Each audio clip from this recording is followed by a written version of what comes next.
The next tribute is by the National Democratic Congress, and it will be read by Alhaji Udu Yahya, after which the mass band will give us some martial music.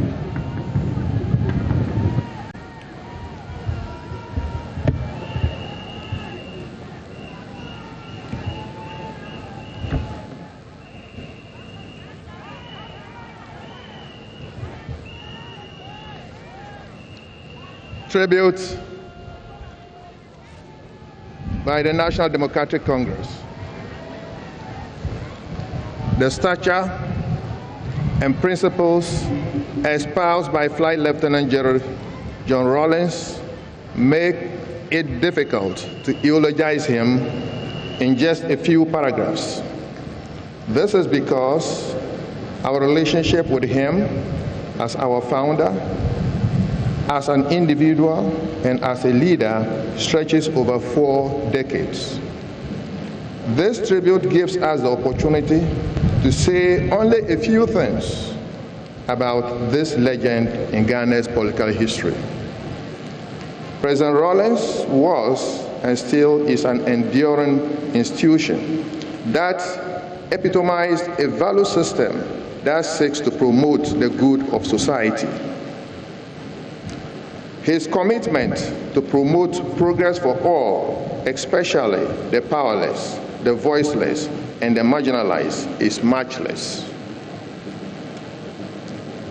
He hated exploitation of ordinary people by people who are powerful and rich. His towering image, charisma, and leadership style endeared him to all who were thirsty for justice, irrespective of their status in life, rich, poor, women and men, literate and non-literate, and irrespective of their religious persuasions.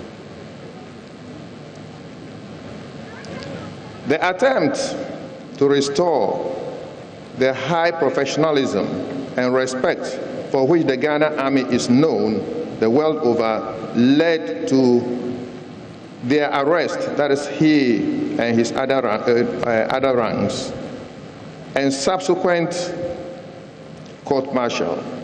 We saw a manifestation of his selflessness, courage, his readiness to sacrifice his life for others, and intolerance for corruption when he asked the court to acquit all his other men standing trial with him. He offered to carry all the punishment for the insurrection alone. The court-martial was the trigger for the uprising of June 4th, 1979 uprising. Officers and junior ranks who saw his vision of cleaning up the rots in the Ghana Army, then under the leadership of the senior officers of the Ghana military, stormed the Bureau of National Investigation, where he was incarcerated, and freed him to lead the uprising for restoration of the dignity of the military and the country. The June 4th uprising was short-lived. Between June 4th to September 25th, 1979, because it was meant to halt the corruption then in the high places and seek accountability of persons in power. It was not the intention of the June 4th revolution to disrupt the program of return of the country to multi-party democracy. Hence, the country went through the elections as planned, and the civilian government was sworn in. His conviction that Ghana could progress only on the back of values and principles of June 4, and his determination and commitment that those values and principles be firmly integrated in the body politic of Ghana compelled him to lead some progressive officers and men to change the administration of the country on the 31st December 1981. At the advent of the 31st December Revolution, Ghana's economy had completely run down. There was shortage of basic foods, basic necessities of life were non-existent, hospitals were empty with no basic drugs, and majority of Ghanaians, including highly trained professionals, had to leave the shores of Ghana because they could not make ends meet. In 1983, when the revolution was barely 1 year old, 2.1 million Ghanaians were deported from Nigeria. And he mobilized all resources of Ghana, including ships of the Black Star Line, Ghana Navy, the aircrafts of Ghana Airways, land transport through our borders, and formed the National Mobilization Program, the NMP, under the leadership of Commodore Steve Obimpe, to bring down Ghanaians who were deported back to Ghana. All the deportees were being received at the Aflao, Sankasi and Tatale borders, Tema and Takoradi harbors, and Kotoka International Airport, with medical facilities, psychological counseling and transport to the respective towns and villages of the deportees. He was committed to reverse the socio-economic state of the country from a country of shortages and queues to a country of plenty. Queues became a thing of the past, and most Ghanaian professionals began to return to help build. In respect of dealings in foreign exchange by Ghanaians, controlled prices and kalabule became things of the past. Inflation was brought down, the import license system was eliminated, and economic liberalization became, for the first time after independence, Ghana's economic system. Ghana's exports revenue began to soar, and diversification of the economy was also pursued vigorously.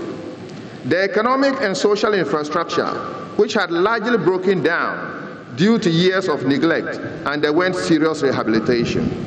Under him, electricity from Akosombo was extended to all the then 10 regions of Ghana, the then 110 district capitals, and towns and villages, which accelerated development in Ghana. The road sector underwent expansion to the rural areas, and the ports in Takoradi and Tema saw rehabilitation and expansion, as well as our airports at Kotoka, Kumasi, and Tamale. The educational system was not left out. The grammar-type education, which was inherited from our colonial masters, was changed to the Junior Secondary School, JHS, and the Senior Secondary School, SHS. Public universities were increased from 3 to 6. The medical school in the north at UDS, University of Development Studies, was added to the existing 2 at Kolebu and Konfonochi. The policy of each region having a polytechnic was rolled out to address the middle manpower requirement for the industrial development of the country. Several political landmarks were achieved in the decade that the 31st December Revolution lasted. Among these are the reversal of the economic decline of the early 1980s, the restructuring of the state institutions, political stability, the mobilization of women under the leadership of Her Excellency Nana Konadu Agyeman Rawlings, the founding of the National Democratic Congress, the building of the foundations of the current Fourth Republic. Given that Rawlings meant the PNDC was a provisional administration, he ably guided and tailored the process of transition to the constitutional rule that began in Ghana in 1992 and has since endured. The process created the opportunity for the founding of the National Democratic Congress to help consolidate the values that Jerry John Rawlings had always espoused.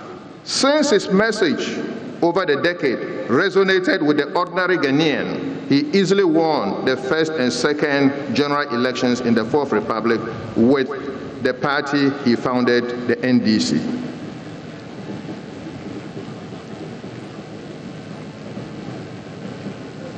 Perhaps it is appropriate to state here that His Excellency President Jerry John Rawlings signed the party's manifesto with his blood at Ho to signify the deep faith he had in the party to the principles which he believed in. Indeed, many of the persons that served in these administrations of the AFRC and PNDC have held different positions in the NDC and are still loyal members of the party. The role of President Jerry John Rawlings as the founding father of the NDC is immortalized by Article 5 of the NDC Constitution, and it states, the founding father of the National Democratic Congress is Flight Lieutenant Jerry John Rawlings, upon whose vision and leadership the party was established.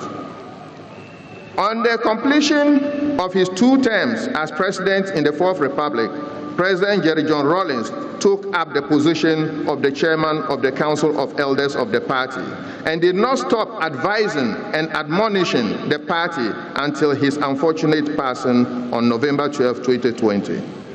As a party, his death is difficult to bear, and a huge vacuum has been created that will be difficult to fill.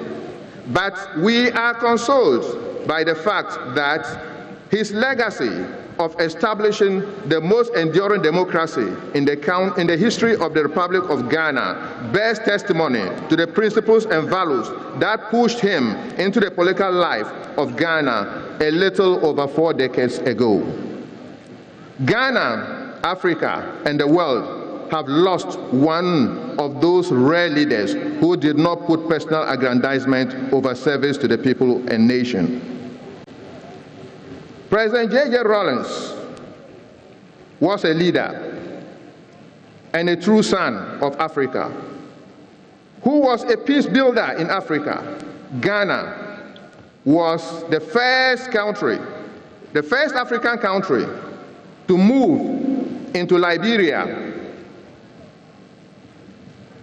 to stop the carnage during its civil war, then to Sierra Leone and Guinea with its own resources before the international community joined in. Under Rawlings, Ghana was in Rwanda during its civil war, where over 1 million Rwandese lost their lives. And when all the international community, including the United Nations, withdrew their personnel, President Rawlings ordered our troops under the command of General Anyidohu to stay on and save lives. The United Nations appointed him as a peacemaker in the Somali conflict to bring the warring factions in Somalian conflicts to the negotiating table. President Rawlings, we owe you gratitude for helping in the founding of the NDC, the National Democratic Congress, and we assure you that we will uphold your legacy as long as we exist as a political party. Your kind is rare, and we are proud that we have benefited from the fountain of your vision and wisdom. May God grant your soul eternal and perfect and peaceful rest, and may the earth gently lie on your remains. Fare thee well, our leader, our former president, our chairman of PNDC, and our chairman of Council of Elders, Hedenue, fare thee well. Thank you. Party Hudu Yahya of the NDC, once Secretary General of the party, reading the tribute of Flight Lieutenant Jerry John Rawlings. He was one of the strong men that Rawlings used